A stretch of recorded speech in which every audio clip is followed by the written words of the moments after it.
কাজ করে চলছেন। আমরা দেখতে পাচ্ছি সরাসরি যে একজন এলাকার যিনি অসুস্থ মানুষ, তিনি কিন্তু ছুটে এসেছেন এই আলোড়ন পরিষদের ফ্রি মেডিকেল ক্যাম্পেইন এ। তার কিন্তু সেবা দেওয়ার যে কার্যক্রম আনুষ্ঠানিকতা সেটি কিন্তু চলছে। এখানে সেবা নিতে যারা আসছেন তারা কিন্তু একটি টাকাও তাদেরকে দিতে হচ্ছে না, বিনামূল্যেই আসলে তারা সেবা পাচ্ছেন।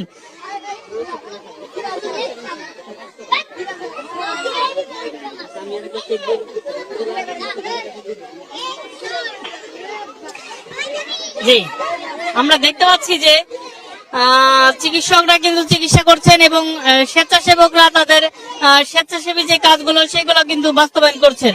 আমরা দেখতে পাচ্ছি ওই পাশে কিন্তু এই সকল ছাত্রছাত্রীরা তাদের রক্তের কি গ্রুপ ছিল সেটি কিন্তু জানতো না, এটি কিন্তু এখন জানতে পারছেন যে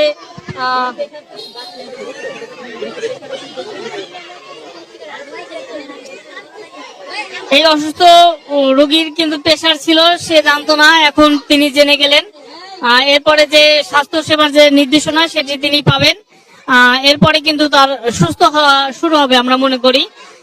আমরা দেখতে পাচ্ছি এখানে কিন্তু স্কুল শিক্ষার্থীরা তারা কিন্তু রক্ত নির্ণয়ের জন্য লাইনে দাঁড়িয়ে আছে, সুশৃঙ্খল ভাবে লাইনে দাঁড়িয়ে আছে এবং তারা একের পর এক রক্ত নির্ণয়ের যে কর্মসূচি সেটি কিন্তু করছেন।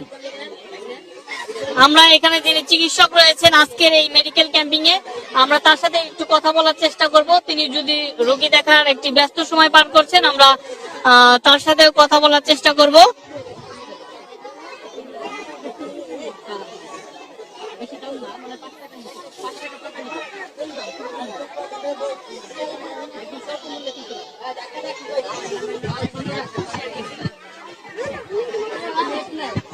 হ্যাঁ ভাই, আমার নাম তো আলহামদুলিল্লাহ ভালো, অনেক ভালো লাগতেছে। এই বিদ্যালয়ে আমি পড়তাম ছোট সময়, এখান থেকে আমি পড়ালেখা শেষ করছি 2010-এ। হচ্ছে এখান থেকে এই বিদ্যালয় থেকে আমি চলে গেছি অন্য একটি বিদ্যালয়ে। তো নিজ ক্যাম্পাসে এসে অসহায় এবং দারিদ্র মানুষের সেবা দিতে পারছি, এইটা হচ্ছে আমার সবচেয়ে বড় আনন্দের ব্যাপার। এবং আমার সাথে আরো সহযোগী কিছু লোক আছে, ওনারা হচ্ছে ফ্রিতে